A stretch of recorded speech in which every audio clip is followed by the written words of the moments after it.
किसान भाइयों नमस्कार।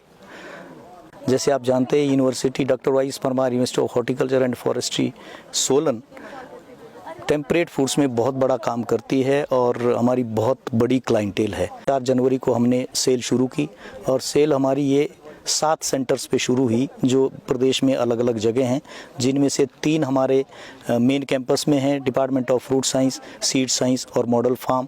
एक सोलन ज़िले में ही हमारा केवीके है, कृषि विज्ञान केंद्र कंडा घाट। मशोबरा हमारा सेंटर है, वहाँ शुरू हो गई। किन्नौर में हमारा सेंटर है, वहाँ शुरू हो गई और कुल्लू में 15 तारीख से शुरू हो चुकी है। तो किसान भाइयों को ध्यान रखना चाहिए कि हम जानते हैं कितना पैसा लगता है जब नर्सरी आप खरीदते हैं। नर्सरी से जब आप पौधा ले जा रहे हैं, हमारा ये रहता है कि हम सारे जो ख़राब पौधे होते हैं, डिजीज़्ड होते हैं, किसी भी तरह की उसमें जड़ कम है, उसका पूरा ध्यान रखें। उनको पहले ही हमारी कमेटी है उसको अलग कर देती है। और पौधा ले जाते वक्त ये ध्यान में देने वाली कि उसकी मोटाई बड़ी इंपॉर्टेंट नहीं है, पौधे की जड़ें बेहद इंपॉर्टेंट है। अगर पौध की जड़ें ठीक है, कलम चाहे कम भी ग्रोथ है तो भी वो पौधा फर्स्ट क्लास चलता है, क्योंकि टेम्परेट फूड्स में हम हेड बैक करने का हमारे पास सिस्टम है और वो एपिकल डोमिनेंस पकड़ के बहुत अच्छा उठ जाता है। हम पौधे हैं न केवल प्रदेश को ही देते हैं, हमारे जितने भी लाइन डिपार्टमेंट्स है, उत्तराखंड को बहुत हम सप्लाई करते हैं, राजस्थान को हमारा जो लो चिल वैरायटीज़ है आना, डॉर्सेट, गोल्डन, महाराष्ट्र हमारे प्लांट्स जाते हैं। लो चिल पीचीज़ और जो ये हमारा परसिमन और प्लम है उसके प्लांट्स भी हम आउट ऑफ स्टेट, बहुत डिमांड हमारे पास है। हमारी क्रेडिबिलिटी है, क्रेडिबिलिटी की वजह से ग्राहक हमारे पास आता है।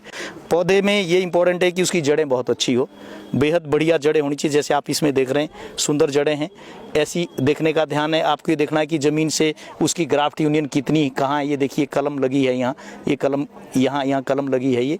और इसका ध्यान जब आप पौधे लगा रहे हैं, पौधे लगाते हुए भी ध्यान रखना है। जब आप गड्ढा में पौधा डालेंगे तो पौधे लगाने के बाद उसको प्रेस करने के बाद कम से कम 4 इंच ये जो पोर्शन है ये ज़मीन के ऊपर रहना चाहिए बैठने के तौलिया बैठने के बाद, ताकि किसी भी प्रकार का जड़ इसमें जो कॉलर रॉट है जड़ ना सड़े, क्योंकि अगर ये यूनियन मिट्टी के अंदर हो जाती है तो गल घोटू हो जाता है पौधे को और वो ख़राब हो जाता है।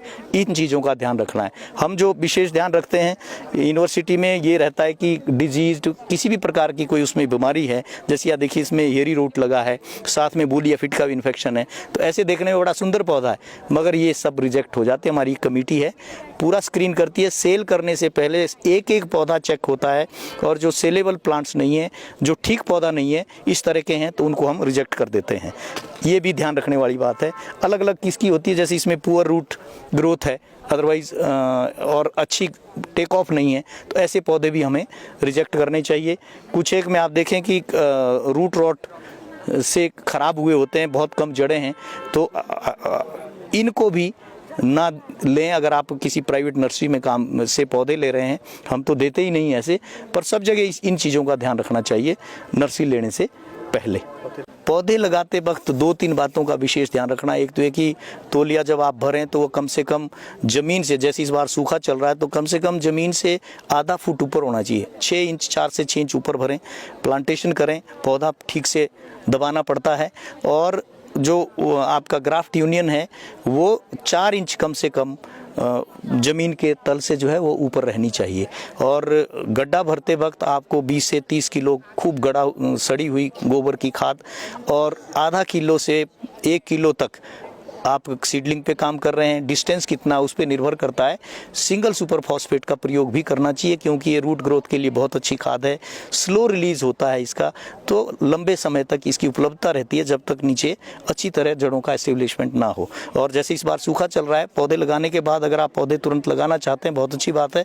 कम से कम 4-5 लीटर पानी दे दिया और उस पर मल्च करके उसको फिर 8-10 दिन के बाद अगर बारिशें नहीं होती है तो एक बार फिर पानी थोड़ा सा दें। पर अगर मल्च करेंगे तो अभी जैसे भी बारिश आएगी ही इतना तो क्या होगा, तो उसको आप फिर कर सकते हैं। जैसे आपको पता है हम नेचुरल फार्मिंग का बहुत बड़ा जो है वो मुहिम शुरू हो गई है।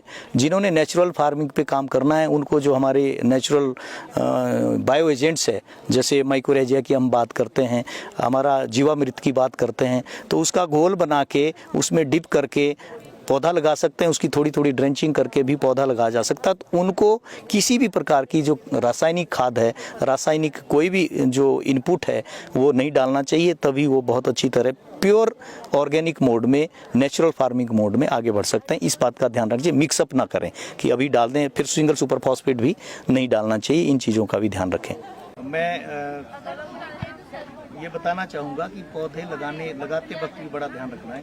जरूरी नहीं कि बहुत लंबी लंबी जड़ें हों और उसको भी हम जैसे आप देख रहे हैं एक बहुत लंबी अनयूजुअल जैसी जड़ है, जब इसको लगाएंगे तो ये मुड़ सकती है और मुड़ी हुई जड़ बिल्कुल ठीक नहीं है। तो हमारे को चाहिए कि रूट वॉल्यूम ऐसी लंबी जड़ों को हम काट दें। ये देखिए आप,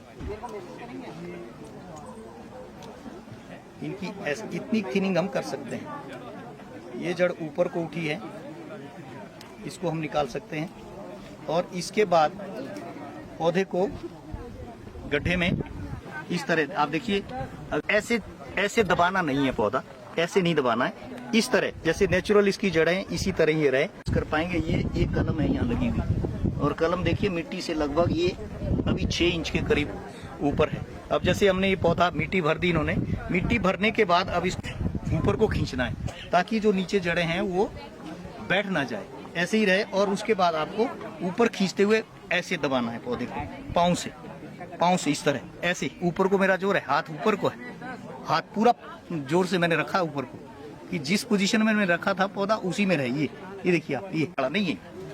अब थोड़ी सी और मिट्टी डालेंगे।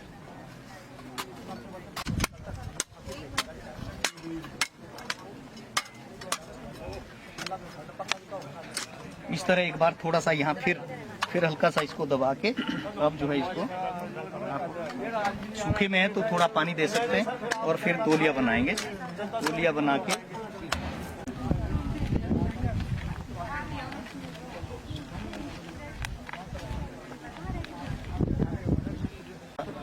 प्रकोप नहीं रहेगा। तो ये इस तरह ये आपका प्लांटेशन का काम होना चाहिए, ये बड़ी इम्पोर्टेंट है। सब बातों का ध्यान रखते हुए किसान भाइयों को नव वर्ष शुरू हो गया, तो नव वर्ष की भी मैं बहुत बहुत शुभकामनाएं देता हूं और परमपिता परमेश्वर से प्रार्थना करता हूं कि कामना भी करता हूं कि उनका बागवानी फले फूले और जो उनकी आजीविका है वो बहुत सुदृढ़ता से आगे बढ़े और पेशा जो है, जो प्रोफेशन है, वो बहुत अच्छी तरह फले फूले। धन्यवाद।